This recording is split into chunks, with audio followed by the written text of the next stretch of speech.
오신 우리 성도님들을 주님의 이름으로 환영하고 축복합니다.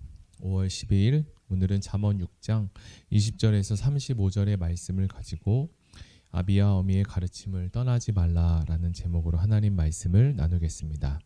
먼저 제가 성경 봉독해 드리겠습니다.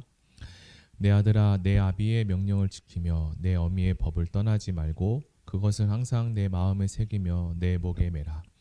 그것이 내가 다닐 때에 너를 인도하며 내가 잘 때에 너를 보호하며 내가 깰 때에 너와 더불어 말하리니 대저 명령은 등불이요 법은 빛이요 훈계의 책망은 곧 생명의 길이라. 이것이 너를 지켜 악한 여인에게 이방 여인의 혀로 호리는 말에 빠지지 않게 하리라. 내 마음에 그의 아름다움을 탐하지 말며 그 눈꺼풀에 홀리지 말라. 음료로 말미암아 사람이 한 조각 떡만 남게 됨이며 음란한 여인은 귀한 생명을 사냥함이라. 사람이 불을 품에 품고서야 어찌 그의 옷이 타지 아니하겠으며 사람이 숯불을 밟고서야 어찌 그의 발이 되지 아니하겠느냐. 남의 아내와 통관하는 자도 이와 같을 것이라. 그를 만지는 자마다 벌을 면하지 못하리라. 도둑이 만일 줄일 때에 배를 채우려고 도둑질하면 사람이 그를 멸시하지는 아니하려니와 들키면 7배를 갚아야 하리니 심지어 자기 집에 있는 것을 다 내주게 되리라. 여인과 간음하는 자는 무지한 자라. 이것을 행하는 자는 자기 영혼을 망하게 하며 상함과 능욕을 받고 부끄러움을 씻을 수 없게 되나니 남편이 투기로 분노하여 원수 갚는 날에 용서하지 아니하고 또 어떤 보상도 받지 아니하며 많은 선물을 줄지라도 듣지 아니하리라. 아멘. 중2병 중학교 2학년 나이 또래의 청소년들이 사춘기 자아 형성 과정에서 겪는 혼란과 그리고 불만과 같은 심리적 상태를 행동을 일컫는 말로 쓰입니다. 이 말은 2013년도에 유행하게 되었는데요. 현재뿐만 아니라 잠언이 쓰여지고 있던 그 시기에도 그 자녀들도 부모님의 말씀을 듣는 것에 어려움이 있었던 것 같습니다. 그래서 오늘 본문은 내 아들아, 내 아비의 명령을 지키라 라고 말씀을 시작하고 있습니다. 부모님의 가르침은 잔소리가 아니며 자녀들이 살아갈 때 필요한 지혜입니다. 또한 부모에게 받은 지혜는 목걸이처럼 자랑할 만한 것인데 부모들도 자녀에게 전수해주고자 하는 명령과 법도 그들의 부모를 통해서 전수받은 것이기도 합니다. 지혜라는 것은 세대를 거듭하면서 집안을 통해서 계속 전수하게 되는데요. 이렇게 하는 것이 좋습니다. 왜냐하면 가정에서 지혜를 가르치고 배우는 것이 가장 좋은 장소이기 때문입니다. 이렇게 세대를 거쳐서 완성된 지혜를 지키면 지혜가 항상 자녀들을 지켜줄 것입니다. 아들이 인생을 살아갈 때 아버지의 명령은 등불이 되어 그가 가야 할 길을 계속적으로 밝혀 보여줄 것이고 어머니의 법은 빛이 되어 그를 지켜줄 것입니다. 이것이 말로 참으로 아름답지 않습니까? 본문 20절과 21절에 보면 내 아들아, 내 아비의 명령을 지키며 내 어미의 법을 떠나지 말고 그것을 항상 내 마음에 새기며 내 목에 매라 라고 합니다. 우리는 이 말씀을 들으면서 생각나는 말씀이 있는데 그것은 바로 신명기 6장입니다. 신명기 6장 6절에서 9절의 말씀에 보면 제가 잠시 읽어드리겠습니다. 오늘 내가 내게 명하는 이 말씀을 너는 마음에 새기고 내 자녀에게 부지런히 가르칠 것이며 집에 앉아 있을 때든지 길을 갈 때든지 누워 있을 때든지 일어날 때든지 이 말씀을 강론할 것이며 너는 그것을 내 손목에 매어 기호를 삼으며 내 미간에 붙여 표로 삼고 또 내 집 문설주와 문에 바깥문에 기록할지라 라고 합니다. 잠언은 아버지의 명령과 어머니의 법의 위치를 하나님의 법, 모세의 법에 버금가는 수준으로 높여주고 있습니다. 우리는 지금까지 살면서 인생에서 많은 교사들을 만나게 되는데요.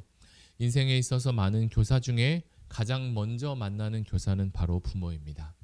가정에서 처음 만나는 교사이자 권위자인 이 부모의 가르침을 통해 권위를 배워가고 그리고 질서와 순종을 배워갈 수 있습니다. 하나님은 자녀인 우리를 가정이라는 공동체 안에서 순종이라는 좋은 훈련을 할 수 있도록 인도하고 이끌어 주십니다. 이 땅에서 자녀를 둔 부모의 한결같은 바람은 자녀들이 잘 되는 것입니다. 잠언은 부모의 가르침에 순종하는 것이 중요하다고 하는데 자녀를 꾸짖고 때려서라도 자녀를 바로 잡아야 할 책임이 있다고 말씀하고 있습니다. 따라서 부모를 통해서 전달되는 법과 명령, 그리고 이 책망은 자녀의 삶을 교정해주고 생명의 길로 이끌어 주시고 인도해 주게 됩니다. 이 세상에서 어떤 것보다 더 좋은 지혜는 아버지의 명령과 그리고 어머니의 가르침을 목적임을 설명해 주고 있습니다.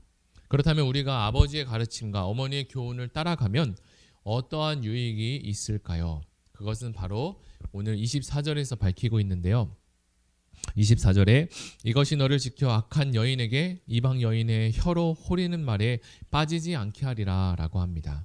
여기서 말하는 악한 여인은 유혹하는 여인 자체를 또한 이야기할 수 있으며 자녀들이 살아갈 때 인생에서 좋지 않은 많은 것들로부터 유혹을 받고 또 넘어질 수 있는 이러한 것들을 포함해서 이야기할 수 있습니다. 우리는 이방 여인의 호리는 말에 빠진다고 기록하는데 이 호리는 말을 문자적으로는 부드러운 혀라고 말합니다. 잠언의 저자는 이 혀가 가진 부드러움의 위엄을 강조하고 있습니다. 이것은 곧 자녀로부터 멸망의 길로 갈 수 있도록 이끄는 윤기 있는 언어와 이야기들을 이야기합니다. 그래서 여기서 언급하는 이방 여인이라는 단어는 단지 이스라엘 사람들이 아닌 사람들을 언급할 뿐만 아니라 악을 행하거나 나쁜 여인의 범죄에 속하는, 즉 하나님의 언약의 공동체에 들어오지 않고 그렇게 살지 않는 사람들을 말합니다. 아버지가 볼 때 음녀는 아름답고 또는 눈은 매력적이라고 이야기합니다. 이것은 누구나 탐할 만한 미모를 지녔다는 뜻이기도 합니다. 그러므로 아들은 여기에서 두 가지 유혹을 뿌리쳐야 하는데 마음으로 그녀를 원하는 것과 그녀에게 붙잡히는 일에 멀어져야 합니다. 아비의 가르침을 받는 지혜로운 아들은 음녀의 미모를 탐하거나 매력에 흘리지 않아야 합니다. 지혜는 이러한 유혹으로부터 이겨내는 힘을 공급해 주기 때문입니다. 이렇게 하나님이 주신 울타리 밖에서 음녀와 간음하게 되면 안 되는 이유가 이러한 관계가 사람으로부터 하여금 죽음으로 몰아가기 때문입니다. 26절에 보면 음녀로 말미암아 사람이 한 조각 떡만 남게 됨이며 음란한 여인은 귀한 생명을 사냥한다라고 합니다. 사람이 음녀와 간음하게 되면 모든 재산을 잃고 결국 떡 한 조각만 남게 된다고 합니다. 이것은 자신이 가진 모든 것을 잃게 되는 것을 말하는데요. 재산도 잃게 되고 관계도 잃게 되고 또한 건강까지도 잃게 됩니다. 우리가 잘 알고 있는 솔로몬을 보아도 성경은 우리에게 음녀와 간음하는 것이 주는 피해가 얼마나 큰지를 알게 해줍니다. 솔로몬은 이 세상에서 누구보다 더 많이 가진 자였습니다.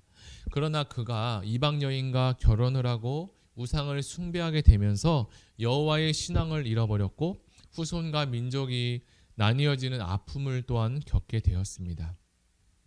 음녀와 간음하게 되면 안 되는 이유는 이러한 관계가 사람을 죽음으로 몰아가기 때문이죠.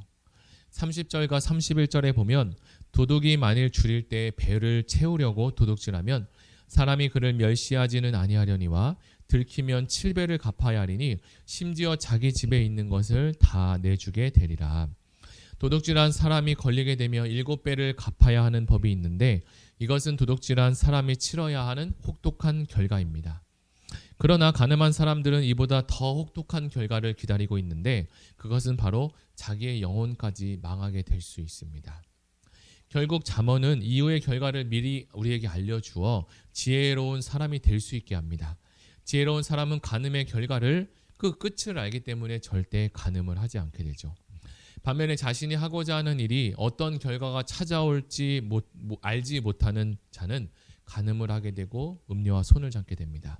그래서 자기 영혼까지도 망하게 됩니다. 그래서 상함과 능력을 받게 되고 부끄러움도 씻지 못하게 되는 일이 생기게 되죠. 물론 무지한 자는 이러한 일을 했을 때 자신이 모든 것이 은밀한 곳에서 하기 때문에 결코 들키지 않을 것이라고 생각했을 것입니다. 그러나 세상에는 비밀이 없으며 살아계신 하나님께서는 우리의 모든 것을 다 알고 계십니다.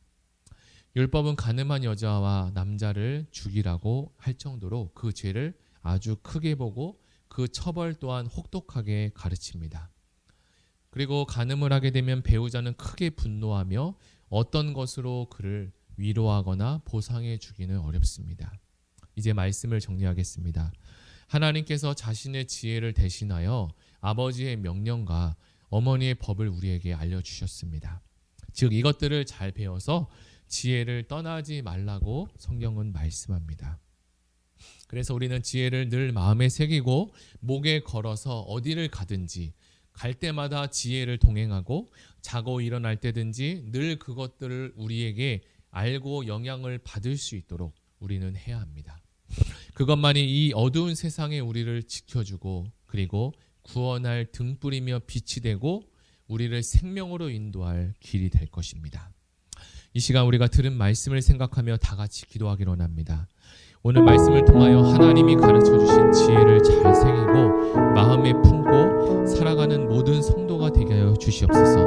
응하고 우리 교회 6대 비전 중 세상을 섬기는 공동체가 되기 위해 하나님께서 허락하시고 위로부터 내려지는 지혜가 필요합니다.